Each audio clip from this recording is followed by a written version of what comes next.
নবীজির দেশ বলি তাদেরকে পাঁচ আটার কিছু নাই, শয়তান ওখানেই বাস করে। এবং আপনি দেখবেন মিডল ইস্টে সবচেয়ে বেশি শয়তান ছিল এবং খারাপ লোক ছিল বলেই যুগে যুগে নবী ওখানে আসছে, বাংলাদেশে আসেনি। ঠিক আছে, প্রশ্ন এটাই। এই জন্য ধর্মের আগে মানুষকে ভালোবাসতে হবে, তাই না? এ ভালোবাসাটা মুসলমান আমরা একে অপরের মধ্যে নাই। আরও কথা বলি আমাদের দেশের কথা, মোনাজাত যত দীর্ঘস্থায়ী হয় মসজিদে, স্যান্ডেলের সংখ্যা চুরি ততই বাড়ে। আমরা হচ্ছে এই মুসলমান, ঠিক আছে? অতএব আর কিছু বলার নাই। আমেরিকা অ্যাটাক করছে ইরানে যে হরমুজ প্রণালীটা আছে, গত যুদ্ধটাতে আমেরিকা হেরে গেল, এসবটার জন্য ওরা ভেনিজুয়েলা দখল করলো। তেলটা বিশুদ্ধ ছিল না, আমেরিকার বিশুদ্ধ তেল তৈরি করার মেশিন তৈরি করতে 2 দিনও লাগে না। তারপরে ইরানকে অ্যাটাক করবে এটা জানতাম। আমার প্রশ্নটা হচ্ছে রাগ আমেরিকা ইসরায়েলের ওপর না, আমার রাগ সৌদি আরব, কুয়েত, দুবাই, কাতার এদের ওপর। এসব মুসলিম দেশগুলো, এত বড় লোক কান্ট্রিগুলো ইরানকে সাপোর্ট না করে কেন আমেরিকান সোলজারদের আশ্রয় দেয় ওখানে, তাই না? ওরা তো আমেরিকাকে নিয়ে আসছে সবকে। আজকে ট্রাম্প কিছু বলুক, সৌদি আরবের বাদশাহ সোনার টয়লেট পাঠায় দেয়, অথচ আদার্স থার্ড ওয়ার্ল্ডের মুসলিমরা না খেয়ে মরে থাকে। এই জন্য সৌদি আরবে আমাদের নবীর জন্ম হলেও সৌদি আরবকে আতু করার কিছু নাই। শয়তান হচ্ছে মিডল ইস্টের মুসলমানগুলাই। এরা কেন ওদেরকে আশ্রয় দিল বলি তো তারা আজকে সাহস পাচ্ছে, তাই না? এখানে আমি আগে নিজের ঘরের ছেলে খারাপ হলে নিজেরটাকে আগে দোষ দিতে হয়, অন্যের ছেলেকে না।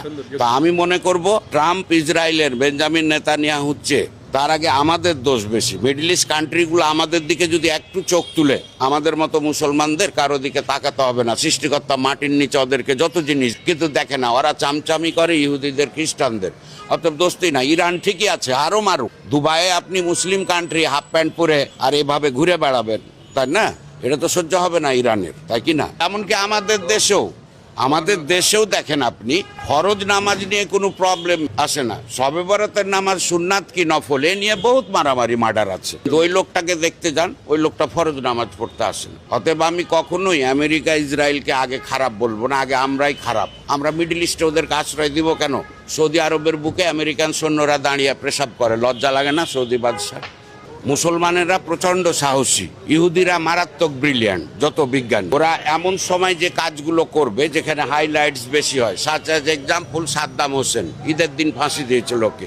ঈদের দিন তো দেওয়ার কথা না, কিন্তু ওরা ওই দিনগুলাতে দেয়। রমজানে অ্যাটাক হবে, আরও বেশি অ্যাটাক হবে, লোকজন জানবে, মুসলিম বিশ্ব হয়তো একতাবদ্ধ হবে, আন্দোলন হবে, এটাই চাই ওরা। আমেরিকা এবং রাশিয়া এই দুইটা দেশ কখনো মারামারি করবে না। স্নায়ু যুদ্ধ তো বুঝেন, ওরা মাথা দিয়ে নড়ে, কিন্তু ভিতরে ঠিকই মিটিং হয়ে যায়। তুই ইউক্রেন দখল কর, আমি ভেনিজুয়েলা দখল, তুই যুদ্ধ লাগা, আমি অস্ত্র বিক্রি করব। এদের চরিত্র এটা। কিন্তু আমার কথা হচ্ছে আমাদের চরিত্র খারাপ হবে কেন মুসলমান? হরমুজ প্রণালী বন্ধ করে আমরা যদি ওদেরকে তেল না দিই, ওদের গাড়ি ঘোড়া দুপুর পর্যন্ত চলবে, তারপর চলবে না। কিন্তু আমরা চামচামি করি তাদের। কেন দুবাই, কুয়েত, কাতার, সৌদি আরব আমেরিকান সৈন্যকে নামাবে?